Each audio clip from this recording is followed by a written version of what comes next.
بسم اللہ الرحمن الرحیم۔ السلام علیکم ورحمۃ اللہ وبرکاتہ۔ اللہ سے امید ہے کہ احباب اچھے اور خیریت سے ہوگے۔ ہم نے ہسپتال کے بارے میں سوال اور جوابات کو پڑھ لیے تھے، اور آج نئے الفاظ پڑھیں گے جو اکثر طور پر استعمال ہوتے ہیں۔ اسپتال کو کیا کہا جاتا ہے، پرائیویٹ اسپتال کو کیا کہا جاتا ہے، سول اسپتال کو کیا کہا جاتا ہے، وارڈ کو کیا کہا جاتا ہے، اس کے بارے میں جو الفاظ اسپتال اور صحت کے متعلق ہوتے ہیں وہ پڑھیں گے۔ سبق پڑھنے سے پہلے جو ساتھی اس چینل پر نئے ہو اسے گزارش ہے کہ اس چینل کو سبسکرائب کرے اور ویڈیو کو لائک کرے، اور کمنٹ سیکشن میں اپنے رائے کا اظہار ضرور فرمائیے۔ الکلمات الجدیدۃ، نئے الفاظ۔ الکلمات کا معنی ہے ورڈز، الفاظ، الجدیدۃ نئے۔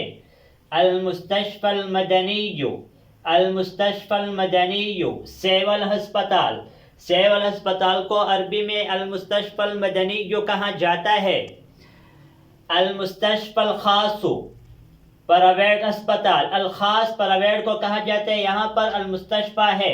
المستشفی الخاص پرائیویٹ اسپتال۔ پرائیویٹ اسپتال کو عربی میں المستشفی الخاص کہا جاتا ہے۔ مستشفی الجاذب، پاگلوں کا ہسپتال۔ الجاذب پاگل کو کہا جاتا ہے، مستشفی الجاذب پاگلوں کا اسپتال۔ مستشفی النساء، زنانہ اسپتال۔ زنانہ اسپتال کو عربی میں مستشفی النساء کہا جاتا ہے۔ اسی طرح مستشفی الولادت، زچ بچ اسپتال، جہاں پر عورت وغیرہ کی ولادت ہوتے اس اسپتال کو مستشفی الولادہ کہا جاتا ہے، مستشفی الولادت۔ منظمۃ الصحت العالمیۃ، عالمی صحت کا ادارہ۔ جو صحت کا عالمی ادارہ ہوتا ہے اس کو عربی میں کہا جاتا ہے منظمۃ الصحت العالمیۃ۔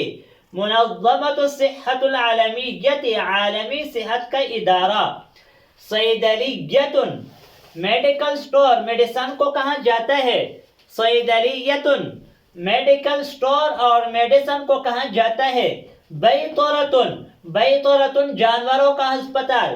جو جانوروں کا ہسپتال ہوتے ہیں اس کو بیطرۃ کہا جاتا ہے۔ اور مستشفی الحیوانات بھی اس کو کہا جاتا ہے۔ دونوں الفاظ اس کے لیے استعمال ہوتے ہیں، مستشفی الحیوانات اور بیطرۃ۔ ردھۃ، وارڈ۔ اسپتال کا جو وارڈ ہوتا ہے اس کو عربی میں ردھۃ کہا جاتا ہے، ردھۃ۔ طبیب الاسنان، دانتوں کا ڈاکٹر۔ دانتوں کا جو ڈاکٹر ہوتا ہے اس کو عربی میں طبیب الاسنان کہا جاتا ہے۔ حامل شہادت الطب، MBBS ڈاکٹر۔ جو MBBS ڈاکٹر ہوتے ہیں اس کو عربی میں حامل شہادت الطب کہا جاتا ہے۔ آج اس سبق پر اکتفا کریں گے، آئندہ ویڈیو میں ملیں گے۔ جزاکم اللہ خیرا۔ السلام علیکم ورحمۃ اللہ وبرکاتہ۔